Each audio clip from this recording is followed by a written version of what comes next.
Holidays-nale, adu namma GT Holidays da. GT Holidays, South India's #1 travel brand. You know you are special when you're with GT Holidays. Sampathkumar, உங்களிடமிருந்து ஆரம்பிக்கலாம் என எண்ணுகிறேன். கரூர், நாமக்கலை தொடர்ந்து தற்போது கரூர் விரைந்து கொண்டிருக்கிறார் உங்களுடைய தலைவர், தமிழக வெற்றி கழகத்தின் தலைவர் திரு விஜய். விஜயோட சுற்றுப்பயணம் குறித்து நிறைய கருத்து விமர்சனங்கள் தொடர்கின்றன. இன்றைய நாமக்கல் சுற்றுப்பயணத்தின் போது விஜயோட பிரச்சாரம் தொடர்பாக கூட நிறைய கருத்து விமர்சனங்கள் தொடர்கிறது. எப்படி பார்க்கலாம், எப்படி பார்க்குறீங்க திரு சம்பத்குமார்? வணக்கம். அதாவது அரசியல் மாற்றத்தை ஏற்படுத்துவாரா விஜய் அப்படிங்கிற ஒரு தலைப்புல இன்னைக்கு இந்த விவாதம் நடக்கிறது. அதாவது தமிழக வெற்றி கழகத்தினுடைய தலைவர் எங்கள் ஆரூர் அண்ணன் விஜய் அவர்கள் தமிழ்நாட்டில் இருக்கக்கூடிய 38 வருவாய் மாவட்டங்கள் மற்றும் பாண்டிச்சேரி இந்த 39 இடங்களிலும் ஒரு 20 சுற்றுகளில் மக்களை சந்திப்பதற்காக திட்டமிட்டு 3 சுற்றுகள் இன்னைக்கு 2 சுற்றுகள் முடிந்து 3வது சுற்று இன்னைக்கு போயிட்டு இருக்குது. இப்ப இந்த ஒவ்வொரு இடத்திலையும், அதாவது முதல் சுற்று திருச்சி அரியலூர்ல வந்த கூட்டத்தை விட, 2வது வாரத்தில் நடந்த நாகப்பட்டினம் திருவாரூர் வந்த கூட்டத்தை விட, இன்றைக்கு நாமக்கல்லிலும் அதே போல கரூரிலும் நீங்கள் பார்த்துக் கொண்டிருக்கிறீர்கள். மிகப்பெரிய அளவிற்கு மக்கள் மத்தியில் ஒரு எழுச்சி, ஒரு அன்பு அந்த மக்களிடமிருந்து எங்கள் தலைவருக்கு கிடைத்திருக்கிறது. இதன் அடிப்படையில் நம்ம என்ன பார்க்க முடியும் அப்படின்னா, இந்தியா விடுதலை அடைந்த பிறகு, குறிப்பாக இந்தியா குடியரசான பிறகு தமிழ்நாட்டில் கிட்டத்தட்ட 16 சட்டமன்ற தேர்தல் நடந்திருக்குது. இதுல முதல் 3 தேர்தல்கள்ல மட்டும் காங்கிரஸ் ஜெயிச்சிருக்குது. அண்ணா தலைமையில 1967 இருந்து இப்ப தலைவர் மு.க. ஸ்டாலின் ஐயா அவர்களுடைய தலைமையில் 2021 வரை நடைபெற்று 13 தேர்தல்களை திமுக என்ற 2 கட்சிகள் ஒரு இரட்டை சுமத்திருக்கிறாங்க.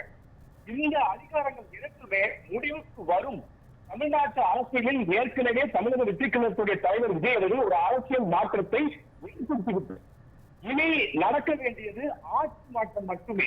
இது எதுக்கு, இதனால இந்த அளவுக்கு நம்பிக்கையோடு நாங்க கூறுறோம் அப்படின்னு கேட்டீங்கன்னா, இந்த ஆளுக்கு ஒவ்வொரு ஊரிலும் நாங்கள் யாரையுமே நீங்க வாங்க தலைவர் பாருங்க அப்படின்னா எந்த மாவட்ட நிர்வாகியும், ஒன்றிய நகர அணி கிளைக்கழக நிர்வாகிகளும் மக்களை போய் நீங்க வாங்க எல்லாம் கூப்பிடல. அந்த செய்தியின் அடிப்படையில ஒரு மிகப்பெரிய எழுச்சி சமூகத்துல, தமிழ்நாட்டுல சமூக மாற்றம் ஏற்பட்டிருக்கிறது. இந்த மாற்றம் நிச்சயமாக தமிழ்நாட்டில் ஆட்சி மாற்றத்தை ஏற்படுத்தும் என்பதுதான் என்னுடைய முதற்கட்ட கருத்து. அதாவது பேசி பேசி ஆட்சியை பிடித்த தமிழகத்தில் தாவேகா தலைவருக்கு பேசக்கூடிய தெரியவில்லை, வார்த்தைகளில் தடுமாற்றம், பரப்புரையின் போது தடுமாற்றம் அப்படின்ற விமர்சனம் முன்வைக்கப்படுது. மற்றொன்று, 36 தேர்தலில் வாக்களிக்க போகும் பிள்ளைகள்லாம் கூட வந்திருக்காங்க, அவர்களையெல்லாம் கவனத்தில் கொள்கிறார்களோ அப்படின்ற விமர்சனம் கூட முன்வைக்கப்படுது. அதாவது இந்த நிகழ்ச்சியை எடுத்துக்குவோம். இப்ப இந்த நிகழ்ச்சியை நீங்க ஸ்டூடியோல இருந்து நீங்க பேசக்கூடிய அந்த விருந்தினர்களுக்கும் இணையவழியில நான் பேசுறதுக்கும் ஒரு அந்த வேறுபட்டு நீங்க வருவீங்க. இப்ப இதேதான் மேடையில ஒளிவாங்கியில பேசும் பொழுது அந்த இடத்துல நம்ம நினைச்ச மாதிரியே எல்லாருக்கும் பேச்சு வெளிப்படுறாரு. ஏன்னா அந்த தலைவரே சொல்லிக்கிறாரு, அவர் பேசுற வாய்ஸ் அவருக்கே எக்கோ அடிக்குது, ரிப்பீட் ஆகுதுன்னு சொல்றாரு.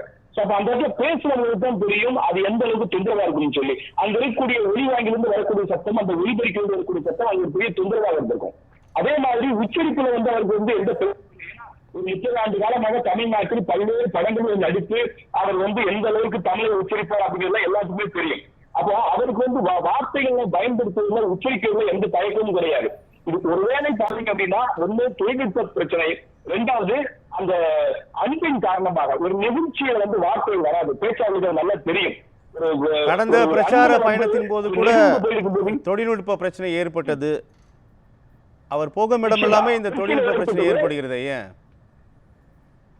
இது ஏற்கனவே சொன்ன மாதிரி இது திட்டமிட்ட ஒரு குறுக்கீடாக பார்க்க வேண்டியது. நம்ம எவ்வளவோ எங்க தொழிற்சாலைகள் உள்ளிட்ட மூத்த நிர்வாகிகள் எல்லாருமே முன்கூட்டியே போய் போதும் அளவுக்கு ஏற்பாடு செய்திருந்தும் கூட இது போன்ற சில தவறுகள் நடக்குது அப்படின்னா இங்க ஏதோ ஒரு சதி நடக்குதுன்னு சந்தேகப்பட வேண்டியது. இது ஒண்ணு. 2வது, நீங்க இன்னொரு கேள்வி கேட்டீங்க, 2036 வாக்களிக்கக்கூடிய குழந்தைகள் எல்லாம் வராங்க அப்படின்னா ஒரு விஷயத்தை நல்லா புரிஞ்சுக்கணும். தமிழ்நாட்டுல இன்னைக்கு 18 வயதிலிருந்து 30 வயதிற்கு உட்பட்ட இளைஞர்கள் ஒரு பெருமளவுல கூட்டம் இன்றைக்கு அரசியல் பேசியிருக்கிறாங்க. ஜனநாயக படத்தை பத்தி பேசுறவங்க இன்றைக்கு ஜனநாயகத்தை பத்தி பேசுறாங்க. ஒரு 10 நாளைக்கு முன்னாடி தென்காசி மாவட்டத்துல சங்கரமூரில் வன்னி குழந்தைங்கிற ஊர்ல போய் நான் பேச போறேன். அங்க உள்ள மாவட்ட தம்பி ஒரு மாதிரி கூப்பிட்டுருந்தாரு. நான் பேசுறதுக்கு முன்பு 2 இளைஞர்கள் எங்க கட்சியை சேர்ந்த இளைஞர்கள் பேசினாங்க. ஒரு 20-21 வயசு இருக்கும் 2 பேர். அவர்கள் நேபாளத்தில் இருந்து ஜெல் இசட் போராட்டத்தை வச்சு வரைக்கும் கூட பேசுறாங்க. அப்படின்னா இன்றைக்கு தமிழ்நாட்டில் ஒரு புதிய தலைமுறை அரசியலை கையில் எடுத்திருக்கிறது, அரசியலுக்கு வந்திருக்கிறார்கள். அதே போல அடுத்த தலைமுறையும் அரசியல் ஆர்வத்தோடு அவங்களுக்கு வாக்களிக்கிற உரிமை இல்லாவிட்டாலும் கூட அந்த குழந்தைகளும் எங்கள் தலைவர் மீது அன்பின் காரணமாக வர்றதை நம்ம வரவேற்கிறோம். இது எதிர்கால தமிழ்நாடு ஒரு பாதுகாப்பானவரின் கையில் இருக்கிறது அப்படிங்கிறத தவிர விமர்சனத்துக்கு உள்ளாக்குவது சரியா இருக்காது நான் நினைக்கிறேன். கொள்கை கோட்பாடுகள் என்ன என்று மீண்டும் மீண்டும் உங்கள் தலைவரின் உரையின் போது முன்வைக்கப்படுகிறது. என்ன கொள்கையை முன்வைக்கிறார், என்ன கோட்பாட்டை முன்வைக்கிறார், நான் வந்தால் இதையெல்லாம் சரி செய்வேன் என்று எந்த திட்டம் உங்களிடம் இருக்கிறது, போற போக்கில் திரைப்பட காட்சிகள் போன்று வாய்க்கு வந்தபடி பேசிக் கொண்டிருக்கிறார் அப்படின்ற விமர்சனங்களாக கூட தொடருது திரு சம்பத்குமார். அதாவது ஒரு அரசியலில் ஈடுபடக்கூடியவர்கள் இது போன்ற விமர்சனத்தை வைக்கிறாங்க அப்படின்னா ரொம்ப வருந்துறேன். ஏன்னா சமீபத்துல மறுமலர்ச்சி திராவிட முன்னேற்ற கழகத்துல இருந்து அண்ணன் மல்லை சத்தியாளர்கள் தனியே தொடங்கி ஒரு கட்சி தொடங்கி நாங்கள் அனுபவித்திருக்கிறோம். தமிழ்நாட்டில் ஒரு 40க்கும் மேற்பட்ட கட்சிகளை தமிழ்நாடு தேர்தல் ஆணையம் அவருடைய அங்கீகாரத்தில் ரத்து செய்திருக்கிறோம். இது நாங்கள் அனுபவித்திருக்கிறோம்.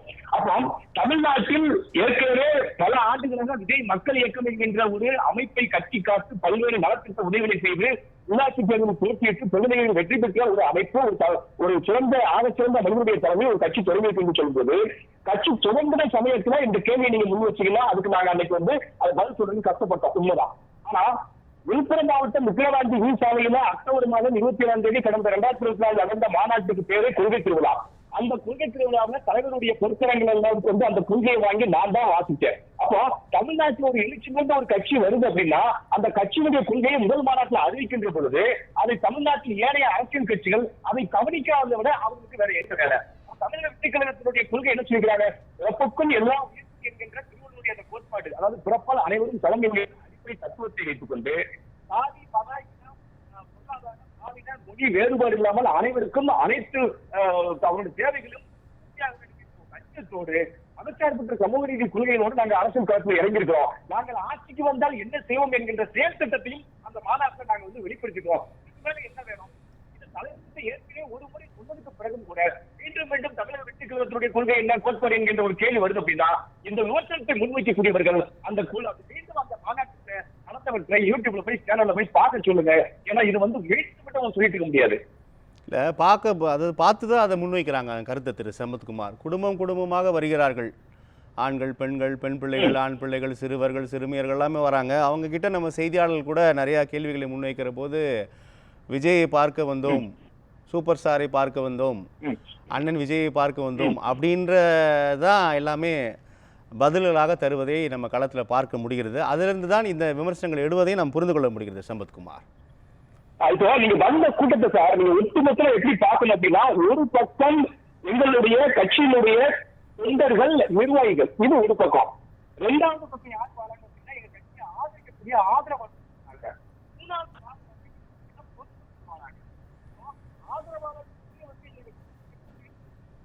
அவங்க வெளிப்படையாக மற்ற கட்சிகள் சரியில்லை, இங்க இருக்கக்கூடிய திமுகவும் அதிமுகவும் ஒரு ஆட்சி மாற்றத்தை நம்ம மாற்றி கொடுக்கணும்னு சொல்லி ஆதரவாளர் வர்றாங்க.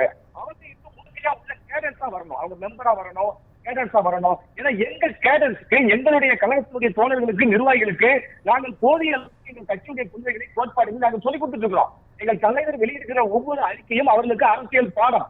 ஆனா இந்த 2வது இருக்கக்கூடிய ஆதரவாளர்கள், சப்போர்ட்டர், 3வது ஜெனரல் பப்ளிக், இவங்கள்ட்ட போய் நீங்க மைக்க நீட்டினீங்கன்னா அவங்களுக்கு ஜெனரலா என்ன சொல்லுவாங்க? நாங்க ஒரு எங்க வீட்டு பிள்ளை, அந்த பாட்டை நீங்க என்ன பாருங்க, எங்க பிள்ளை வருது, எங்க அண்ணன் வராரு, என்னுடைய தலைவர் வராரு, அப்ப இதை நாங்க பார்க்க சொல்றாங்க. அப்படி பார்க்க வரும்பொழுது அவர் பேசுகிற பேச்சையும் உள்வாங்கி கொண்டு அவர்களுக்குள்ள ஒரு மாற்றம் ஏற்படுகிறது. அதனால நிச்சயமாக எங்க கழக நீங்க நிர்வாகிகிட்ட கேட்டீங்கன்னா விளக்கமாக எங்கள் கட்சியை பற்றி, கொள்கையை பற்றி, கோட்பாடை பற்றி, செயல்பாடுகளை பற்றி கூறுவாங்க.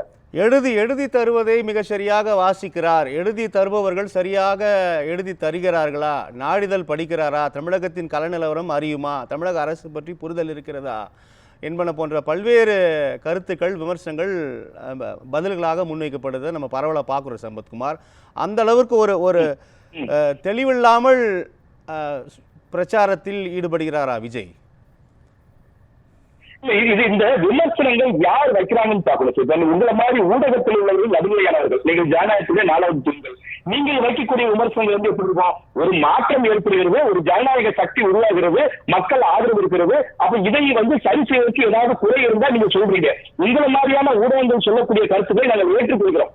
அதை வந்து நாங்க எங்க தலைவர் என்ன சொல்றாரு, ஆக்கப்பூர்வமான விமர்சனங்கள் முன் வந்தால் ஏற்றுக்கொள்ளணும்னு சொல்றாரு. அதில் வந்து எந்த விதமான மாற்று கருத்தும் இல்லை. ஆனா எழுதி கொடுக்குறாங்க, எழுதி கொடுப்பது வந்து ஒரு சரியா வாசிக்கல, எழுதி கொடுப்பது வந்து பேப்பர், இதெல்லாம் வந்து இந்த மாதிரியான குற்றச்சாட்டுகளை வந்து நம்ம வந்து கடுமையான நம்ம கண்டனத்தை தெரிவித்துக் கொள்வோம். ஏன்னா ஒரு அரசியல் கட்சியை தொடங்கி இருக்கக்கூடிய ஒரு தலைவரானவர், ஒரு 50 வயதை கடந்தவர், 4 நூற்றாண்டு காலத்துக்கு சினிமாவில் கொள்ளைச்சு கொண்டிருப்பவர், அவர் விஜய் மக்கள் இயக்கம் என்ற ஒரு அமைப்பை வந்து பல ஆண்டுகள் நடத்தி வருவதர், தமிழ்நாட்டின் அரசியல் சூழல் தெரியாததா இருப்பார்.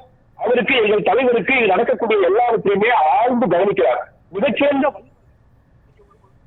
கையில் எடுத்தாருன்னா அந்த பிரச்சனை சம்பந்தப்பட்ட நபர்களை தன்னுடைய அலுவலகத்துக்கு வரவைக்கிறார், அவர்களை நேரில் சந்திக்கிறார், அவர்களிடம் கருத்துக்களை கேட்கிறார். இதனை எடுத்த தவிர்த்தல் சொல்லி மேம்போக்காக எங்கள் தலைவர் ஒருபொழுதும் எந்த விதமான கருத்துக்களையும் அவர் வந்து பயன்படுத்துவது கிடையாது. அதே போல குறிப்புகளை வைத்து பேசுவது என்றும் குற்றம் கிடையாது.